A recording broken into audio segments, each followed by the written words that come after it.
Hello বন্ধুরা, আশা করি সবাই ভালো আছেন এবং সুস্থ আছেন। আজকে আমরা যাচ্ছি নওপাড়া রাজবাড়ি। অনেকদিন ধরে এই নওপাড়া রাজবাড়ি যাওয়ার ইচ্ছা পোষণ করছিলাম এবং যাওয়া ঠিক হয়ে উঠছিল না। আজকে আমরা অলরেডি রওনা করে দিয়েছি এবং নওপাড়া রাজবাড়ির কাছাকাছি চলে এসেছি। আসসালামু আলাইকুম বন্ধুরা, আজকে আমরা চলে এসেছি বাগেরহাটে নওপাড়া রাজা শৈলা এর রাজবাড়ি। আমরা আস্তে আস্তে আজকে পুরো রাজবাড়ি অলরেডি দেখতে পাচ্ছেন। আমরা এখন ঠিক রাজবাড়ির সামনে অবস্থান করতেছি। এই নওপাড়া রাজবাড়ি বা রাজা শৈলেন ঘোষের রাজবাড়ির অবস্থান বাগেরহাট জেলার ফকিরহাট থানার নওপাড়ায়। অতএব আপনারা যদি সহজেই আসতে চান বা চিনতে চান তাহলে বাগেরহাট কাটাখালী এসে যে কাউকে নওপাড়া পানবাজার বলে দেখা দেবে এবং পানবাজার থেকে মাত্র 1 মিনিটের দূরত্ব বলা যায়। এবং আরও রয়েছে স্বাস্থ্যকেন্দ্র এবং প্রায় 300 বছরের পুরনো নীল সরোবর দিঘি। আমরা আস্তে আস্তে সবগুলোই দেখব। আশা করি আপনারা সাথেই থাকবেন এবং চ্যানেলটি সাবস্ক্রাইব করে রাখবেন। দেখতে পাচ্ছেন রাজবাড়িটি ভগ্নপ্রায় এবং অনেক পুরাতন এবং ব্যবহারের প্রায় অনুপযোগী এবং ইট সহ বিভিন্ন জায়গার বিভিন্ন যে প্লাস্টার বা বস্তেলা এগুলো আস্তে আস্তে খুলে খুলে পড়ে যাচ্ছে। যদিও কিছু কারুকার্য এখনো দেখা যাচ্ছে। এটার বয়স প্রায় বলা যায় অ্যাবাউট 300 বছরের কাছাকাছি এই রাজা শৈলেন ঘোষের রাজবাড়িটির, এবং এখনো অক্ষত অবস্থায় আছে এবং 2 তলা ও এখনো ওঠা যায়, যদিও 2 তলা আটকা। এবং উপরের দিকে দেখতে পাচ্ছেন যে সুন্দর স্টিলের কাঠামোর পরে সম্পূর্ণ ছাদটি দাঁড়িয়ে আছে। এখানে যদিও এক সাইডে একটা পরিবার বসবাস করে এবং বাকি জায়গাটুকু এখন পুরো রাজবাড়িটি ব্যবহারের অনুপযোগী, বসবাসের অনুপযোগী বলা চলে। এবং দেখতে পাচ্ছেন এখানে পিলারটার প্রায় অর্ধেকাংশই প্রায় পড়ে গেছে খসে, এবং বাকি এখানে যদিও দেখতে পাচ্ছেন একটা মিটার রানিং আছে এবং এক সাইডে কিন্তু লোকজন বসবাসও করতেছে। এখন আমরা ঠিক ভিতরের দিকে আসি। ভিতর দিক থেকে পুরো রাজবাড়িটার সম্পূর্ণ ভিউটা দেখতে পাচ্ছেন এবং এক সাইডে রয়েছে ফুল বাগান। অনেক পরগাছা জন্মেছে রাজবাড়িটায় এবং এটাই ক্ষতির কারণ। এবং এখানে দেখতে পাচ্ছেন একটা চিঠির বাক্স, যদিও এখন চিঠি আদান প্রদান হয় না, চিঠির বাক্সটা বহুল তবিয়তে কিন্তু এখানে ঝুলে আছে। দেখতে পাচ্ছেন দরজা এবং জানলাগুলো বন্ধ অবস্থায় আছে এবং উপর থেকে কিছু কিছু প্লাস্টার খুলে কিন্তু পড়তেছে।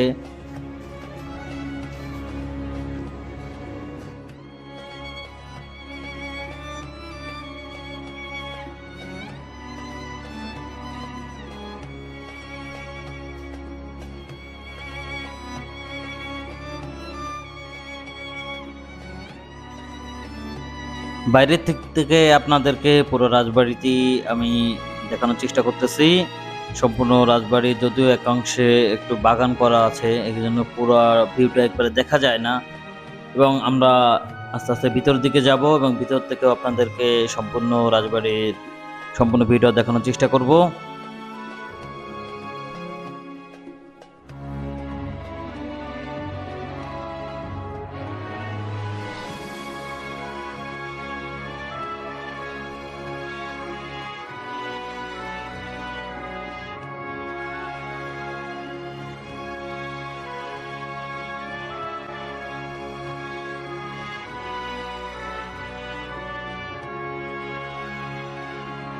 আমরা এখন ঠিক ভিতরের সাইডে চলে এসেছি এবং দেখতে পাচ্ছেন ভিতরের সাইডে এক সাইডে কিন্তু একটা পরিবার বসবাসও করে এক সাইডে, এবং কাপড় চোপড় শুকাইতে দেওয়া আছে দেখতে পাচ্ছেন।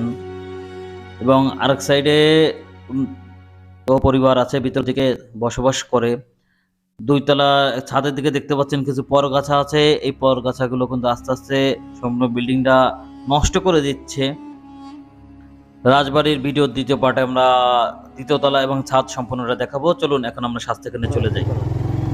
এখন আমরা চলে এসেছি স্বাস্থ্যকেন্দ্রে নওপাড়া বাগেরহাটের স্বাস্থ্যকেন্দ্র দেখতে পাচ্ছেন। এটাও কিন্তু সেই একই সমসাময়িক স্থাপনা। উপরে দেখতে পাচ্ছেন কি পরিমাণে পরগাছা জন্মেছে এবং এর পিছনেই রয়েছে অত্যাধুনিক স্বাস্থ্যকেন্দ্র, যেখান থেকে কিন্তু বর্তমানে স্বাস্থ্য সেবা দেওয়া হয়ে থাকে।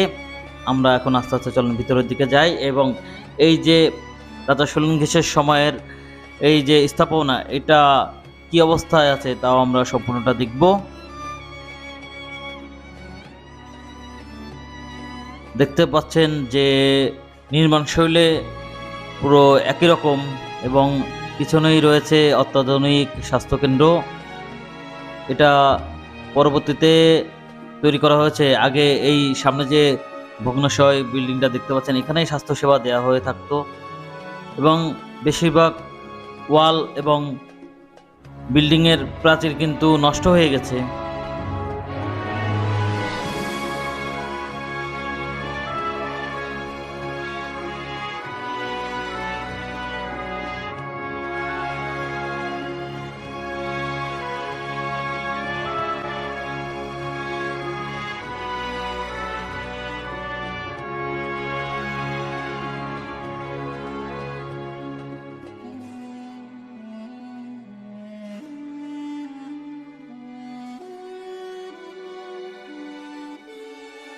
চলুন এবার নীল সরোবর দিঘির দিকেই যাওয়া যাক।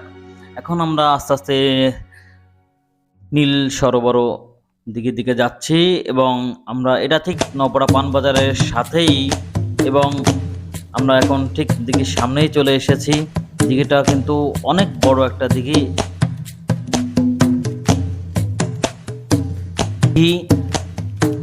সম্ভবত 1348 সালের দিকে খনন করা হয়ে থাকে এবং সাত মাতানোর যে ঘাটটা আছে এবং এই ঘাটে কিন্তু অনেক লোকজন এই ঘাটে গোসল করে থাকে। আমরা এখন ঠিক ঘাটটার সামনে আছি এবং এখানে কিন্তু একটি দিঘিতে একটি প্রস্তর ফলক আছে, সেখানে সাল লেখা আছে 1348।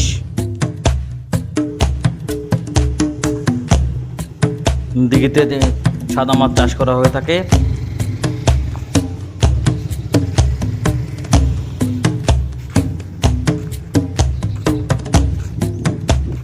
আপনারা আস্তে আস্তে সম্পূর্ণ দিঘিটাই দেখতে পাচ্ছেন, চারিদিকে গাছ গাছালায় ভর্তি এবং শান বাঁধানো যে ঘাটটা সেই ঘাটটাও কিন্তু অনেক বড় এবং সুন্দর। এখানে কিন্তু গোসল করা এবং সাঁতার কাটার জন্য খুবই উপযুক্ত একটি জায়গা। এটা কিন্তু নওপাড়া পান বাজারের একদম সাথেই লাগোয়া।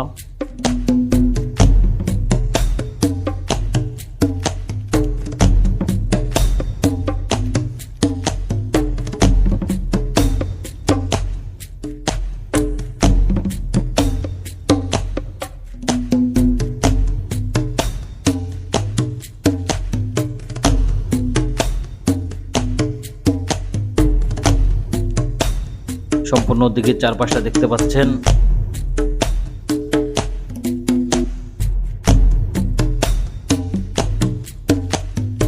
সবাইকে দিঘির সেই প্রস্তর শিল্পটা দেখালাম, নীল সরোবর 1348।